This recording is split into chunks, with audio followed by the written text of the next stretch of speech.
Hey dolls, welcome to Pinkie's podcast. This episode may contain some naughty language, so if you're a delicate doll, bye bitch. But before you go, please hit like and subscribe. Thanks, honeys.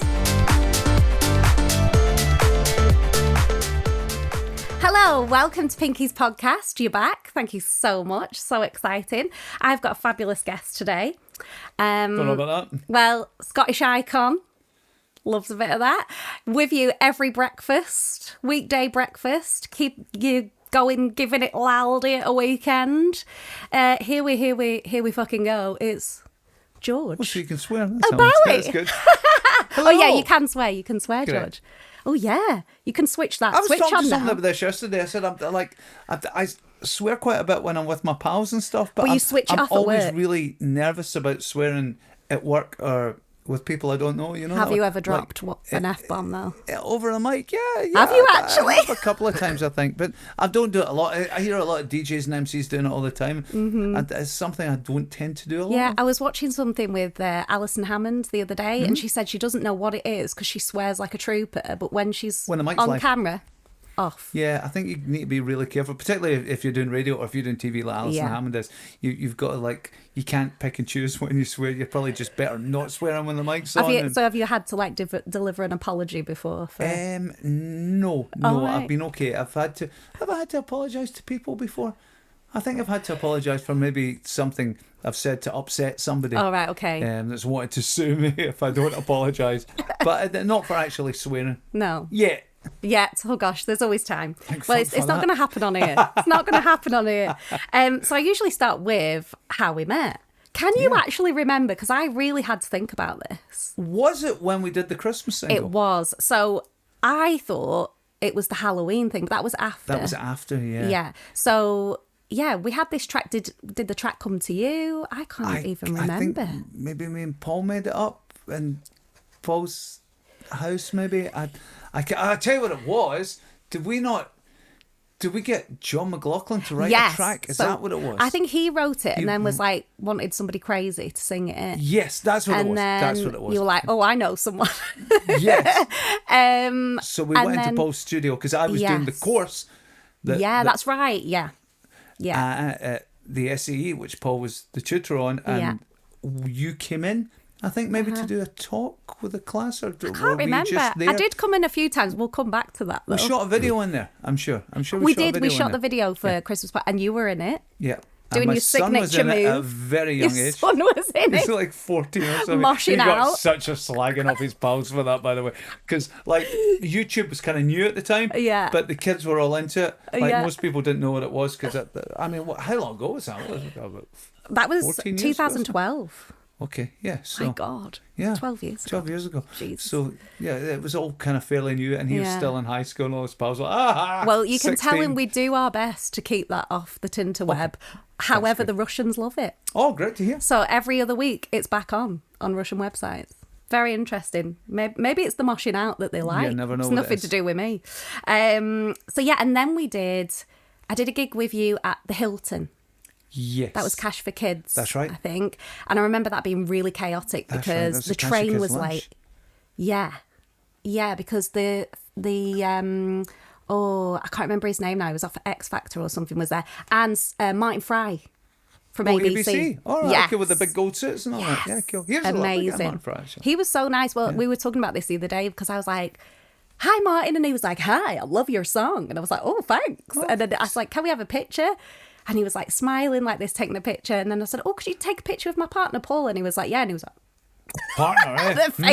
the face changed. Don't I like was the song that much. Oh no. So yeah, well, before I talk about that, have you ever had any cringy moments on stage? Oh, yeah, all the time. Every time I go on stage, I cringe them up. I actually had one at the weekend. Oh, this is terrible. God, go on. Spill. This is so bad. I was doing the Air Pavilion Festival All right. on Saturday, and as people in the dance scene will know, we recently lost Malorka Lee, who I was really close with. Yeah. And everyone's been paying tribute to Mal because he was such a Amazing well-loved guy. character. So I had this idea of starting my set with an ultrasonic song, and saying a few words about Mal, and that was great. Because he was from that neck of the woods, and I just thought that'd be a nice tribute. But everyone else had the same idea. So the DJ that was on before me had remixed 3 ultrasonic classics. Oh my gosh. And finished his set with them. So yeah, you're on the phone to Paul going, can you do me a quick remix? What am I gonna do? I thought I can't just come on and do, I've just got to leave it. So I just went on and played something different. And then halfway through my set, I had this idea of, hang on a minute, I could play Bass in the Place London. Yeah. You know that, because Mal did the vocal on that. I thought, tune. That's still going to go down really well. Did he do the vocal yeah, as he was well? a vocalist on that track. That's cool. So I had about 20 minutes left of my set. I thought, that's great, I'll play. Oh, this is great. And there's something in my head saying, don't do it. And I'm thinking, no, it's fine. It's okay. It's fine. Just do it. It's fine. And I played it in, and I just saw everyone go, like that. And my wife's going like that. And I thought, what's wrong? Oh, no. And then I remembered Public Domain were on. The DJ from Public Domain was on right after me in 20 minutes time. Oh no! It was James Allen. Was on after me. But you started, so did you finish? Oh no! I was like, mix it out really quick. But obviously the guy noticed, and he came up, and I thought, I hope he's okay with it. Oh, I said, no. I'm so sorry, mate. I got lost in the moment, and I played your track. And he said, yeah, I know, I'm not going to lie. I was absolutely raging. I was I said, what can I do to make this up to you? I said, I'll tell you what I was going to do. I was going to play Bits and Pieces as my last track. I said, but I won't. I said, you can have that, because it's not been played all day, and you can drop that. And that's a and GBX classic. Yeah, I don't think it was that impressed. Oh, no. I don't think he wanted to play Bits and Pieces. He clearly wanted to play his top 10 hit, which I fully understand. And all the way home, I was like, why? Why did I do that? Do you get that? Do you know shame? You know, when you're like falling asleep and then you remember and you jump in your bed? All the time. I get that So all the time. I have that moment, and it involves you. Oh, wow. Okay. Because after we did Christmas party time, we did Paisley fireworks. Yes, we did. Which, how many people are there, George? A lot of people. 5,000, 10,000? At least. Maybe more. So on Maybe the way 20,000. there. All of Paisley. Yeah, exactly. Basically all of Paisley and the rest of Glasgow, everyone. So on the way there, Paul's friend phones, he's called Dave. So he's like, can you just text Dave back? So I think we all know where the story's going now. I hate Dave. I hate Dave. Dave, this is your fault. I will always blame Dave. So I text Dave back. Anyway, get on stage. It was so funny because Paul's walking through the crowd, and people always think Paul's like my security anyway. So he's like, it's all these people. Get him. Straight on stage, Christmas party time. Thanks a lot, guys. I just want to thank Dave Bowie and all the crew. Not a Scooby-Doo in my breath. Honest to God, didn't even know I'd said it. Came off stage and Paul's like that. Who's Dave? And I went, you are? And he's like, who's Dave? And I went, what the fuck are you talking about? And he's like, you said Dave Bowie. I went, oh no, I didn't. Yeah. Please, I did not. We were howling. And he said people were like looking, going, fuck's Dave? Like, who is Dave? And I was like, oh no. And I felt sick for ages. Fast forward a week later, Paul's going to show up late to the course that you were on. You were on his course at the SAE. So he said, can you just go in and tell the guys? So I swan in like this. Hi, gentlemen. I'll be your lecturer this evening. Have you got any questions? George puts his hand up. Yeah, what's my name? Oh, I do remember that. And everyone was like, rah! I was like, oh, fuck you. I had one actually with Paul. I don't know if I told you the story before, but obviously the company that own us are called Bauer Media, and they're a big, massive company. Yeah. And the CEO is called Paul Keenan. Oh, wow. And he'd just taken over round about the time that Paul did United Nations. Oh, wow. Gosh, that's weird. So I get an email from the PA to Paul Keenan. Oh, no. So, of course, I messaged back and said, oh, you got a PA now, big shot. I no bother, ball bag. One top 10 hit and you think you're it? To the new CEO of the company. Ouch. So awkward. And I blame Paul Keenan for that. This Paul Keenan, not that Paul Keenan. But I have told both Paul Keenans and they both found it amusing, so that's all right. My God, that's hysterical. Yep, not good. You're calling your new CEO a ball bag is not ideal. I actually can't cope with the cringe factors level 10 right now. So after that we did the Halloween show. Yes. But that was when we'd done Forgiven. Mm-hmm. Yeah, and that went off. Forgiven it was really awesome. Well, up to that point, I hadn't even been to a GBX night. Like, I'd heard on the radio and stuff, but I'm not from Scotland, so I didn't really know. And I'd only been here about 6 months at Was the that time. the Academy, that show? Yes. Yeah. And so we're going and Paul's like, yeah, we'll just go in the back and then, you know, and then we'll leave around the back and stuff. And I was like, all right. And he's like, yeah, 'cause it's going to be wild in there. And I'm like, right, okay. And it was Halloween, so everyone's dressed up. I think you were dressed up as a boxer. Yes. And I was like some space always alien my go-to. thing. That, see, when you're a DJ, it's really difficult to get a Halloween costume that works because you can like take your headphones on and off all the time. It's difficult to do that if you got a mask on or lots of makeup or whatever. Yeah. So boxer's always easy. Easy peasy. And plus you keep nice and cool. I've got all the stuff. Exactly. But then, so I came in and did the track and Paul's going, I can't even remember if he'd said it in the car or when we got there, and he's like, oh, there's this thing that they do, like, here we. And I was like, right. And he's like, oh, no, he's like they love it and stuff. And he was like, oh, such a Scottish thing. And I was like, oh, I remember that. Like, that's in there. So I went out and I was like, here we can go. And when I'd finished, because I stayed behind the DJ booth as well, because it was going off. Yeah. It was freaking mental in there because it was already in full force, and I was like, I'm a bit scared of these people. Yeah. And you were like, you can go around the front if you want. I was like, no, you're all right. I think I'm just going to stay in behind the DJ booth. But it was a wicked show. Like I've always said, Scotland goes off, and everyone loves to perform in Scotland. No, they do, because the crowds are just in it. Like when I speak to people on the radio, when I interview people, they always say, oh, you're from Glasgow. Oh, it's my favourite gig and all that. So you get that all the time. And I understand why, because like, you know, we've all done gigs everywhere, and you're right when you compare Scotland in general, not even just Glasgow, Scotland in general to anywhere else in the world. There's nothing like it. Absolutely not. But so I came off and then I'd done the Huey and Paul was like, oh, I'm not talking to you anymore. I was like, you what? And he was like, as if you did Huey. And I was like, I'm pure Scottish now. Aye, I'm pure Scottish. Anyway. But that was good. And then we did, oh gosh, I mean, we've done all sorts, haven't we? And we recently did, I don't even want to talk about it because I know you get angry, but we did the Miracle track. And we can't. That was so frustrating because it's so good. I know. We did a cover of Miracle, which I'll tell you something else funny as well, because I came and did Colours Fest with you. Mm-hmm. And there was like a few people coming over and wanting to take pictures and stuff. And this girl was like fully invested in me going, I've loved your music for years. And I'm thinking, she thinks that I am somebody else. Like, and she literally thought I was Tucker's Miracle, the original singer. Oh, wow, and I was like, afterwards, I was like, I'm actually a bit offended because as if I'm that old. Yeah, and the girl that sings for Fragma is probably not even alive when Tucker's Miracle. Do you know what I mean? I was like, oh, that's a bit odd. But yeah, you were very annoyed because we can't release that track, but you've sent us videos over the last few months of people just bloody loving it. And all age groups. The reason we couldn't do it was because Paul Van Dyk's record label didn't want it mashed up with something else. And I believe the girl that did the original Tucker's Miracle, which Fragma took, or not took, but obviously used legally, but sampled. I think it started as a mashup because Toka Me was the track, and I Need a Miracle was the track, and a DJ in Newcastle, I think it was, put them together and did Toka's Miracle, and it obviously came out as a number one. Mm-hmm. But I think there might be problems with it's just so annoying when you know you've got a big tune. Person, and it's just difficult. It's just one of these things. And because we did it as well. Was it the Hamilton race? Yes, and it went down.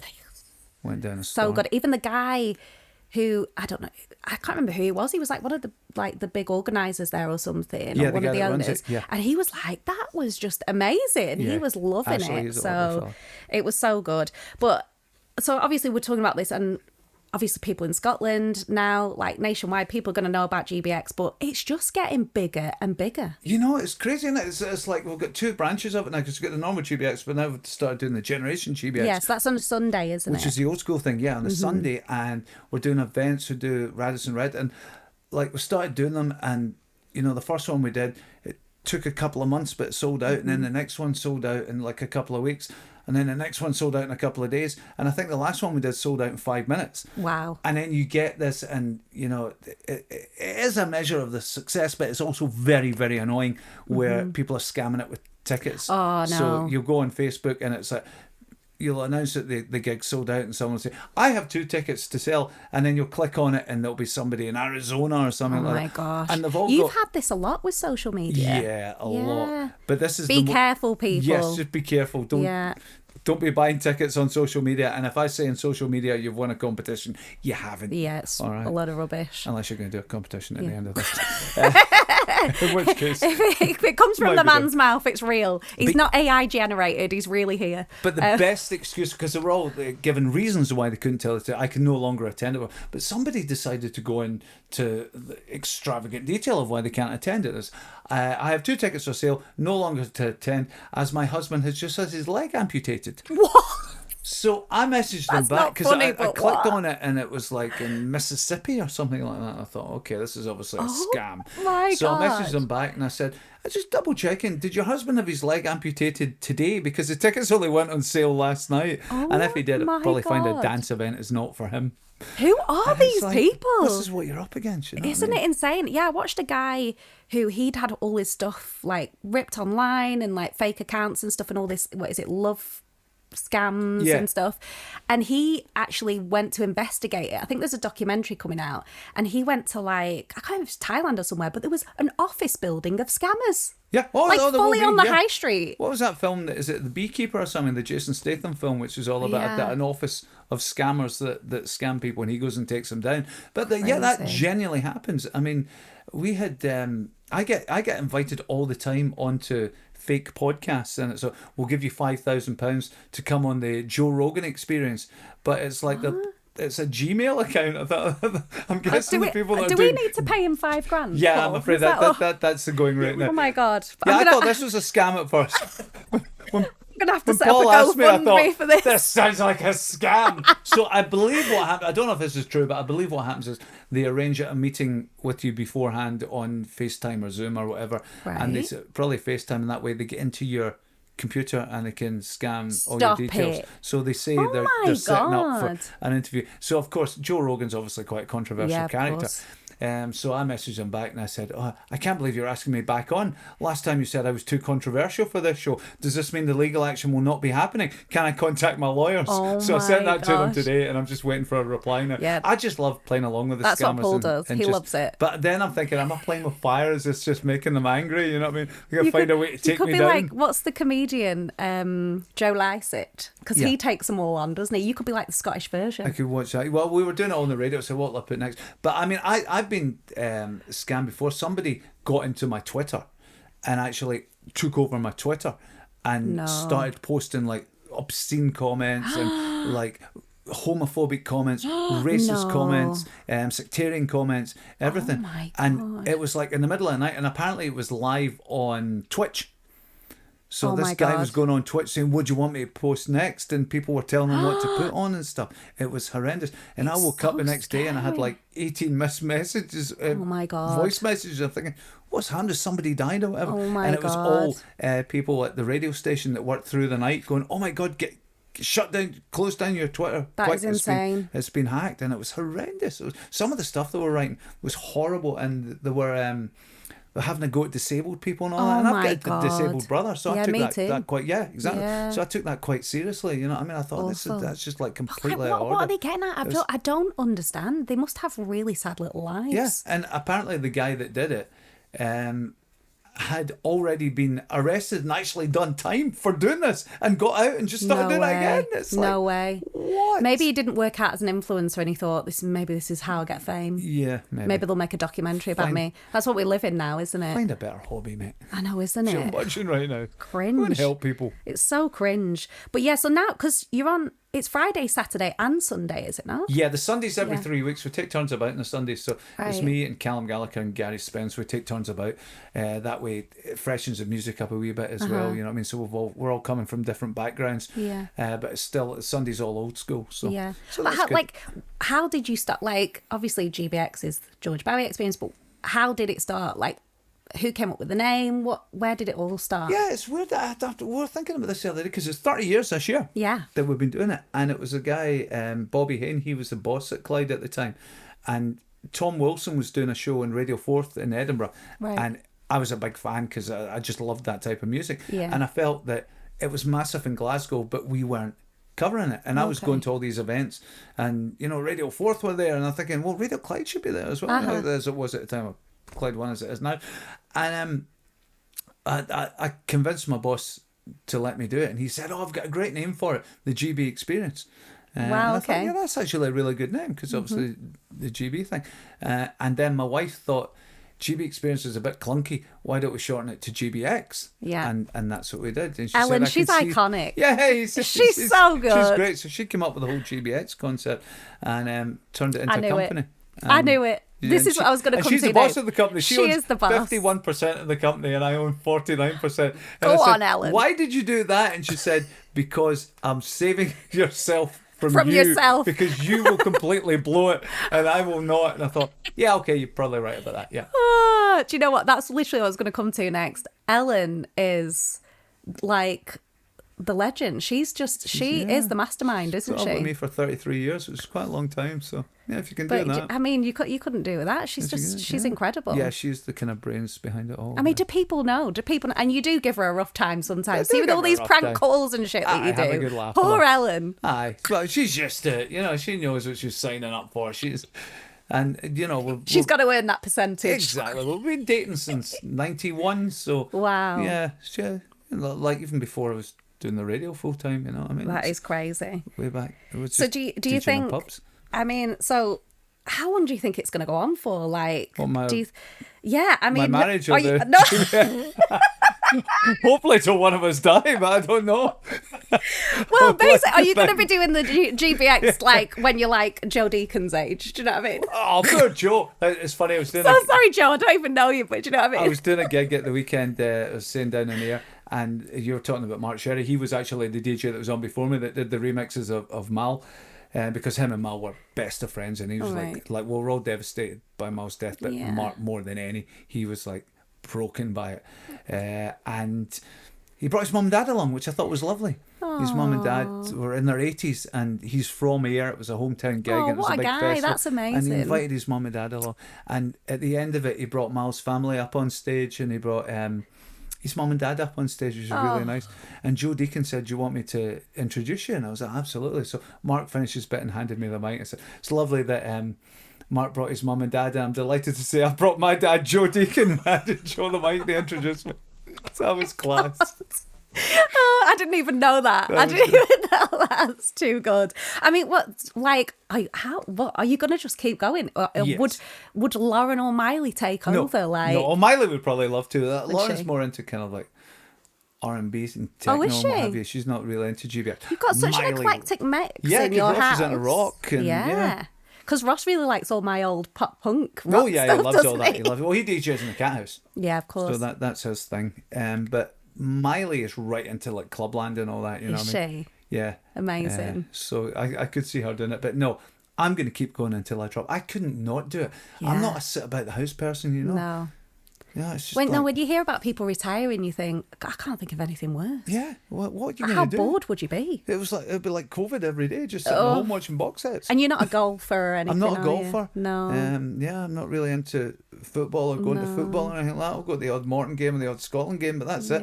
But I'm not into that. And I'm just like, I'm like DJing and music's my life. So that's it. I love amazing. the buzz of playing and watching a crowd going off. And I think at the moment it's kind of great because to get back to what I was saying originally, we've got two kind of branches of GBX. We've got the normal GBX, which is all the clubs and the young team and all that jumping about having fun, but now you've got the generation GBX, and you guys will have noticed as well that there's a lot of clubs doing daytime events in. So people are going out late afternoons. It's so huge they can get the last right train now. home. Yeah. And there's some clubs that are busier during the day than they are at night. You'll walk past a nightclub at 3:00 in the afternoon, there'll be a queue down the street.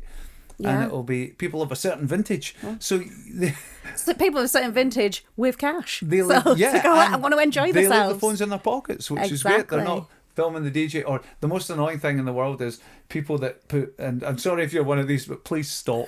People that will ask for a request. I hate people asking for requests anyway, because you've got a set in mind and you're thinking about a song that's going to fill the floor for everybody, not just what one person wants to hear. So like, if you ask me for a request and it's in the 200 or 300 tracks in my head that I might drop at some point, I might just play it, but I'm not just going to randomly play a song for you that's going to clear the floor and then I need to start all over again. But you'll get people that'll put it on their phone and hold it up in your face. And the Savoy's the worst for that. I love the Savoy, right? It's one of my favourite gigs. But the DJ box is right on the dance floor. Oh, no. And everyone's around you. And it's all phones in your faces. Oh, and my it's just gosh. like, just let me DJ, please. Let me crack I think on. people think that, your set's pre-mixed or whatever and you're just turning up and you're going to be there. You're in the zone and you're mixing the tune. I've been known for doing a bit of that. But... Right, see, I couldn't do that.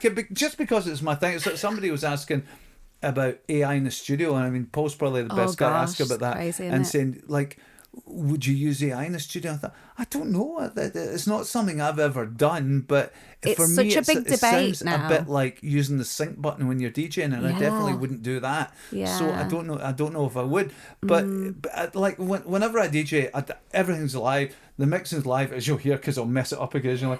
The choice of tunes are all live. I've got 2 memory sticks or one with a link button, and you can just pick all the tracks as you go. But I'm in the zone trying to find tunes, so I'm zooming through it, and I'm trying to mix it in, and people are like, oh, going to play Lady Gaga. Oh my God. Or it's always something that's just a floor killer. Do you know, we call these people... Vampire, Olivia Rodrigo, play it now. That's a great song, but it's not good. I had somebody come up to me in Kilmarnock last week and asked me to play Westlife Flying Without Wings. Oh, no. Do you know what? We call them, George, the they are called the Punishers. Okay. These people. That's a good So name. if that's what you do, You're you a are a Punisher. Punisher. Yeah. One of my pals who's a DJ, his mum, got me a t-shirt. Big shout to Macca's Mo, who got me a t-shirt that said, before you ask the question, the answer is no. She said, just wear that, son, you'll be fine. Like, great. Oh my God. I mean, I think the most, well, I'm saying iconic again, because everything you do is, George, you are a Scottish icon. But see, the thing about GBX that I absolutely love, and it's not just the tunes, it's the bloody shout-outs. It's the punters, Mate, they make the show. Like, best shout-outs. And remember, you can say whatever you want. I mean, you've had some corkers. Oh, so you get some nutters, the best one. Yeah, ones you couldn't air, yeah. Oh, that's the ones we want to know. Oh my God, there's some horrendous ones you couldn't hear. I remember when we were at the college and we were talking to you about this and you were like, honestly, I have to sift through these, and I'm going, what the hell is going on? Like, I had a guy phone in once. I don't know if I can broadcast this. I had a guy phone in once that said, all right, mate, going to tell Davey to hurry up with the gear. And I'm like, oh my God. No. Oh my God.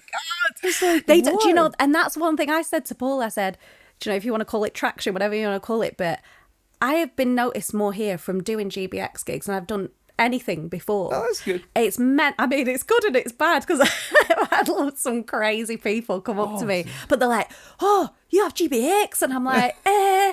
But I think the worst one was I was coming back from a gig in Poland and flew to Dublin. Have you been to Dublin Airport? I've never been to Dublin Airport. Huge. It's freaking huge.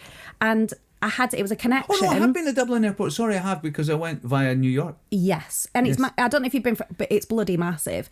And the flight was delayed and then connections was closed. And I'm like, oh my God. So I had to come out of the airport, come back in. I'm going, I'm going to miss my flight. And this man's like, oh, well, it's okay. You're a good looking woman. I think we can push the queue. And so he's like, top of the morning. Yeah. And he was like, shut up, you Welsh. So he's like that. So he's pushing me through security and I had to haul ass to this gate in cowboy boots, right? So I get there, and this is TMI, but you know when you're like sweating out of your ass, like you are sweating, get on the flight, sit down, and I'm like, this seat is wet. Like I am I could not contain the sweat.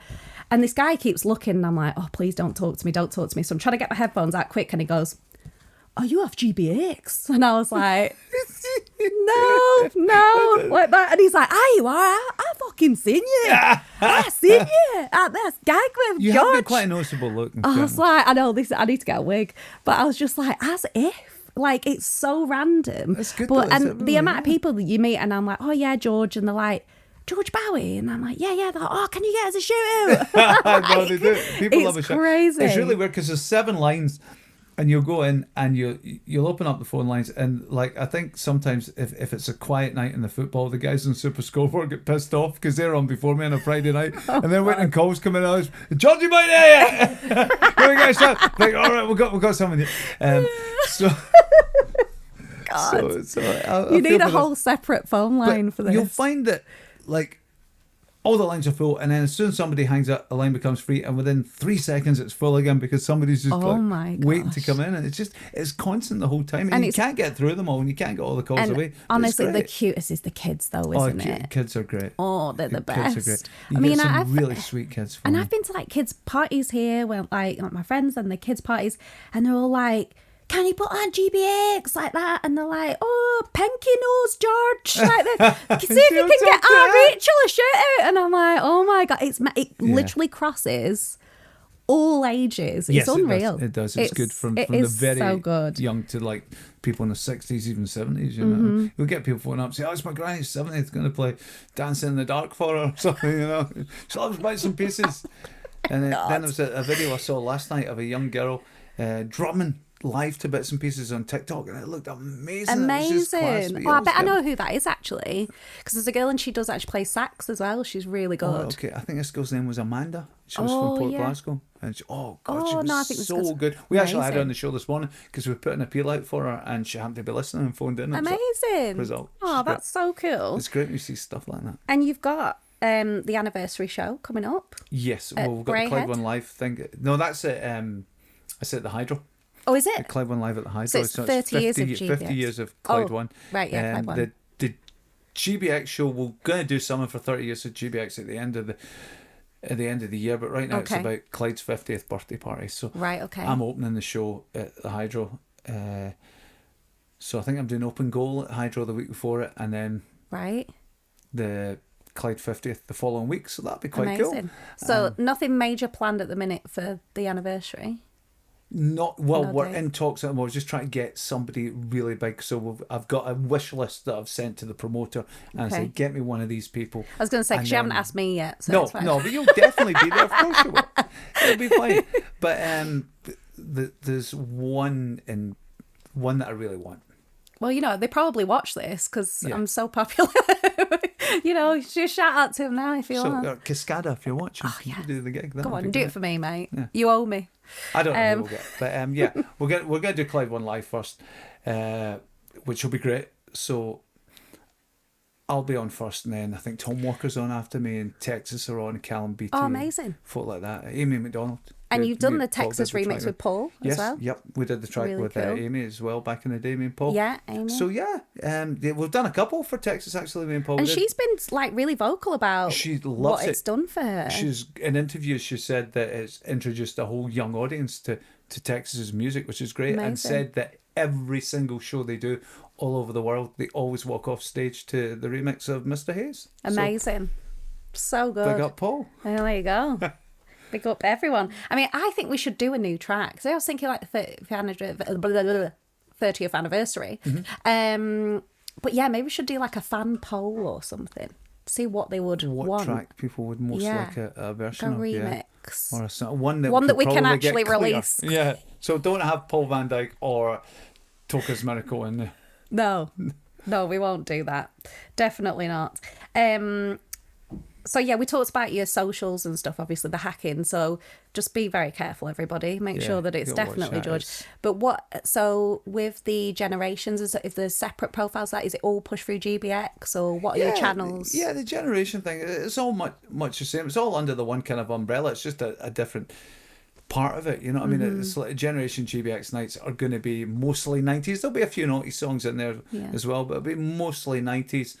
And it'll all be big hands in the air piano tunes and just lots and lots of classics. So they're a lot of fun to do as well, you know what I mean? Yeah. I like doing both. I like to rather just do the same thing all the time. It's nice and you get a good mix because obviously you do the breakfast show. So you're playing the chart stuff, but then... Yeah, but see with the breakfast show, people say, oh, do you not get bored playing the same songs all the time? I never hear the songs on the breakfast show because I'm so busy like doing the next bit or recording phone calls or talking to people or organising stuff or lining up interviews or whatever. Like the music's on in the background, but I'm so busy in the moment that I never really notice it. No. Well, speaking of interviews, best and worst. Okay.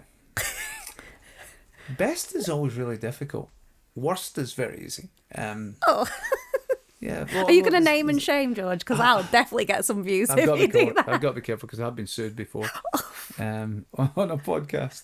Oh, no. Yeah. Jess Glynn was hard work. Was she?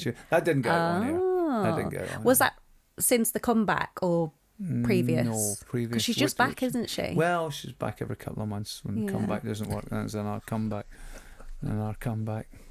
Keep it real, Jess. Come on. we just got a message the other day saying, there will be a new Jess Glynn song coming out.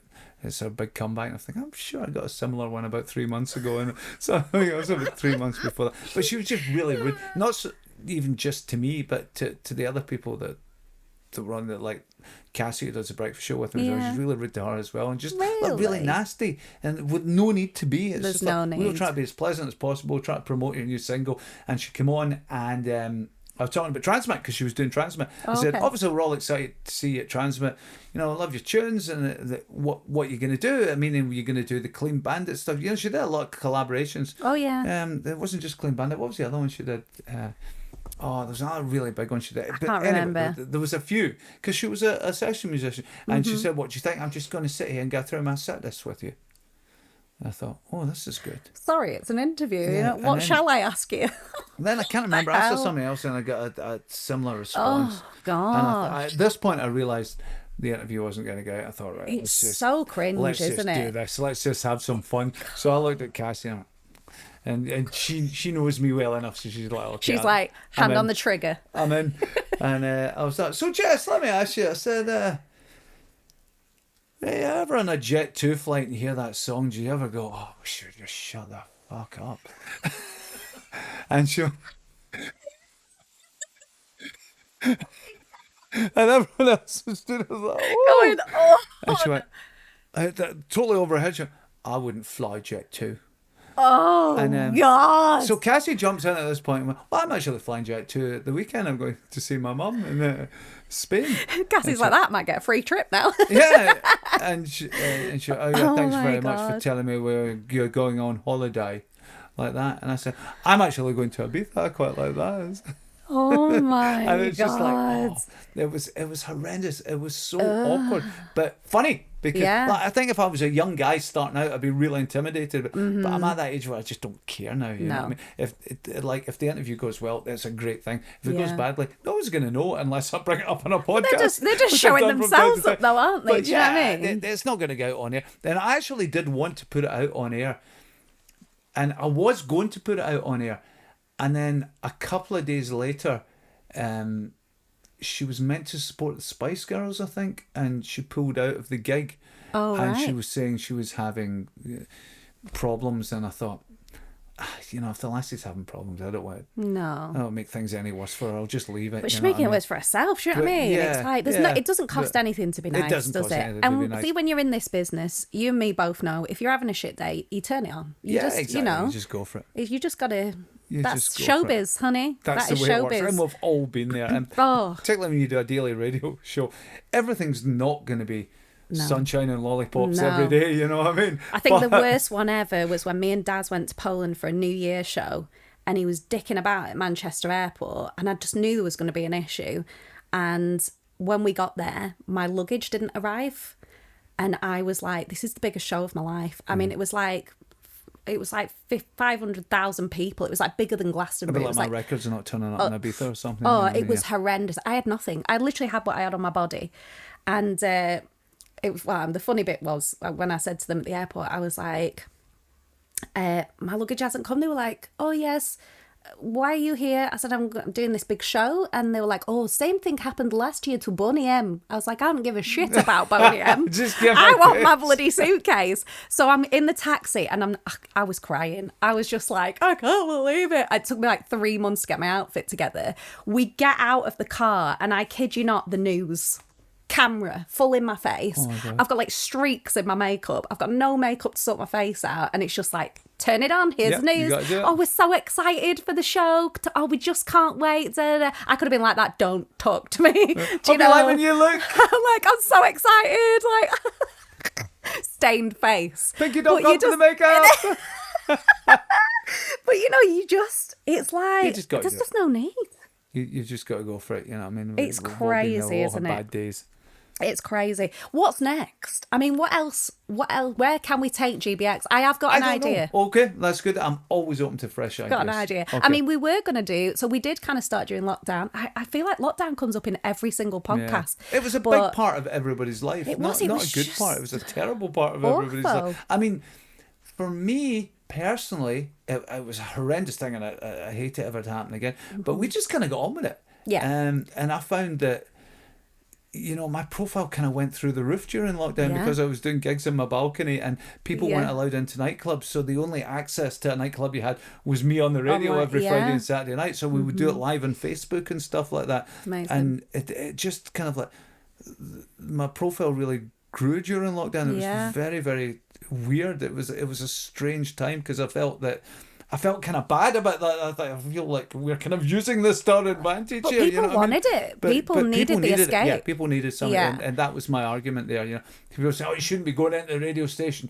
You should be doing the show from your house. No, that shouldn't be putting people at risk." And I'm thinking, but people need some form of escape. We can't just switch off. I need to talk to people on the phones. I can't do that from my house. Yeah. I could go and play music from my house, but I need to get on the lines and have chat with people and make life normal. And just before that, we were going to do live GB exercise. Yes. So we were going to do it like a club night, but a workout. And my wife was talking about it the other day. She said, we need to revisit that GB exercise it'd thing. be so good. And it's a great idea. Well, then we did it as a video, didn't we, during lockdown? So there was that. But I've recently been thinking about GBX TV. Okay. Watch this space. Okay. I feel like it's an idea. We've got the cameras here. Exactly, we've got two. I still think we should do something with the GB exercise, so I still think that's an idea. Definitely. You're still up for jumping about. I just think, like you're saying, right now, with a whistle like a gym teacher. Oh yeah, totally. Blow sticks. But I think, see, like the whole exercising, like you were saying about daytime raves.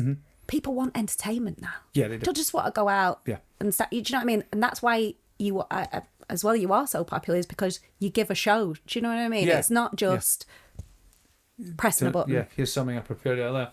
Exactly. People want to be if they're going to spend their good earned money, they want entertainment. But I think, this daytime rave thing. So I just think the GB exercise could just fly. Yeah, I think so. People would love it. I found, like, when I was doing the Christmas parties at the Hilton, I would go home and I would have an alert on my watch saying that I had done like 8,000 steps or something in the last hour and burnt so many calories just jumping about on stage. I know.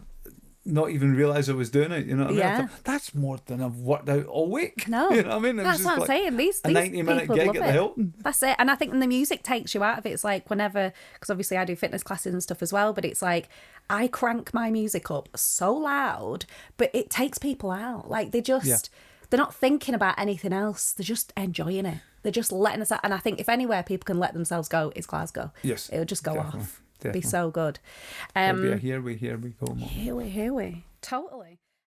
So another thing I like to do on this podcast is a random fact. Mm-hmm. Do you have a random fact for us, George? Random fact. You familiar with the works of Eminem? Yes. Okay. Do you know what was the first single? My Name Is? Yes, my name is. The sample, Eminem sampled. Are you familiar with the works of Chaz and Dave? Stop it. Eminem sampled Chaz and Dave on My Name Is. See that? That's a Chaz and Dave track. No way. There you go. How did you find that out? I can't remember how I found it out. Oh my We God. were doing a thing on the show about most random samples and songs, and it was My Name Is by Eminem as Chaz and Dave sample. I saw it, and then I googled it and found the original Chaz and Dave track. No. Oh my God! So Eminem. So they must have made something. Was a Chaz and Dave sample. Oh, it wasn't rabbits or God. lab. It was. So But that's still not very street though, is it? It's not like Chaz and Dave. I mean, I think there's only one of them still.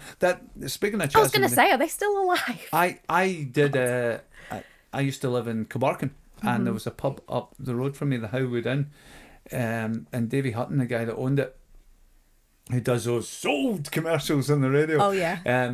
He phoned me up in a panic, and he goes, "Cause he's I booked Chaz and Dave for the pub tonight, and they've not got a keyboard. Is there any chance you could bring one of the keyboards down from your studio for them to play?" So I had to drive to his pub, which is only about couple of miles from my house and set up a keyboard for Chaz and Dave.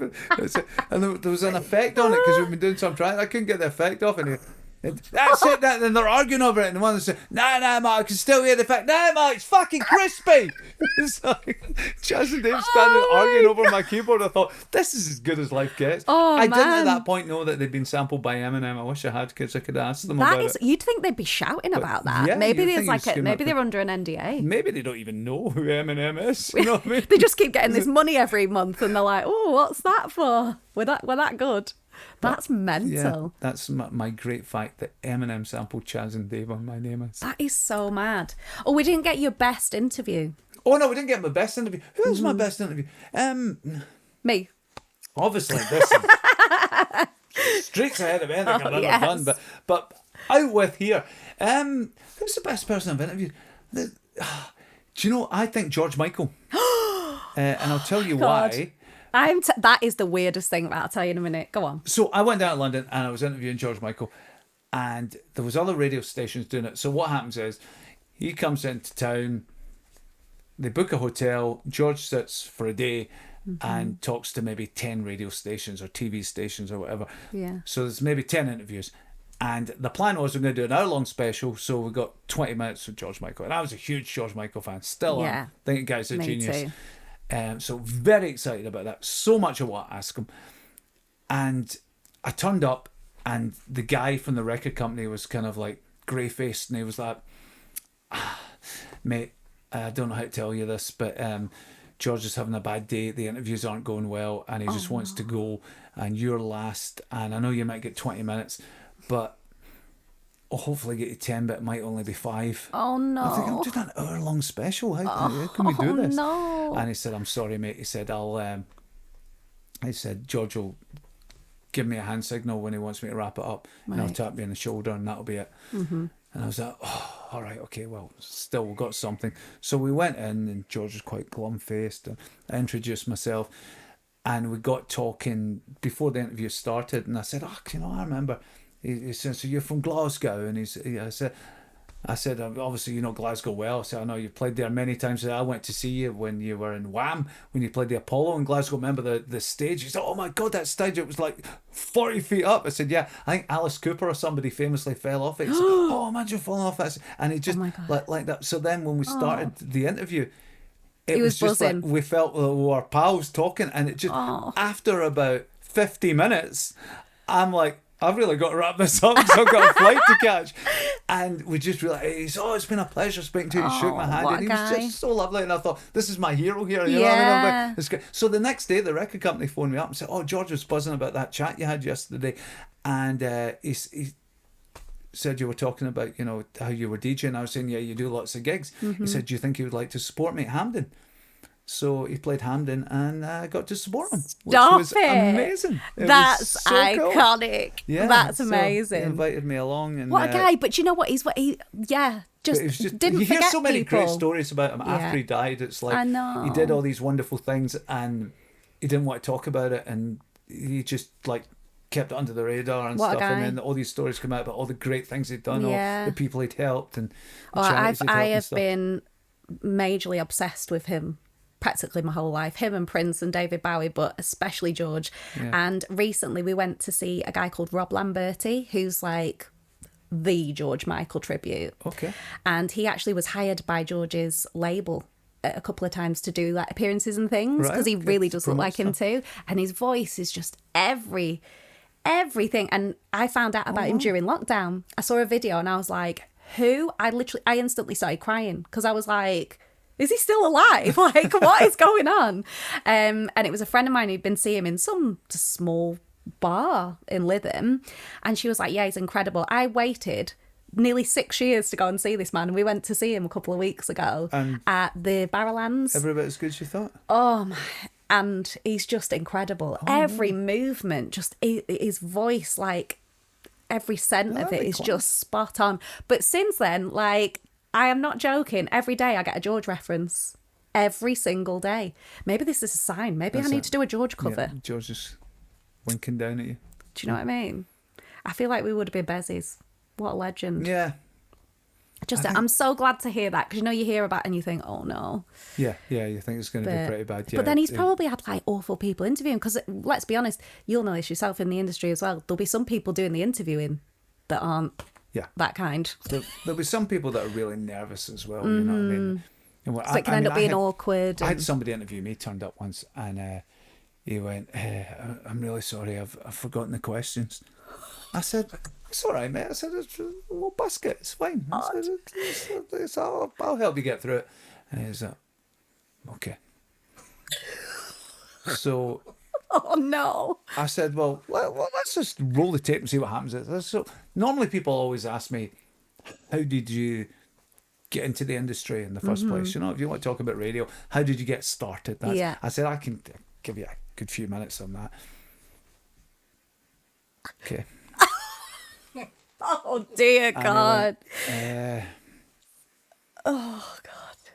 I really don't know what to say, because as I said, you have not got the questions.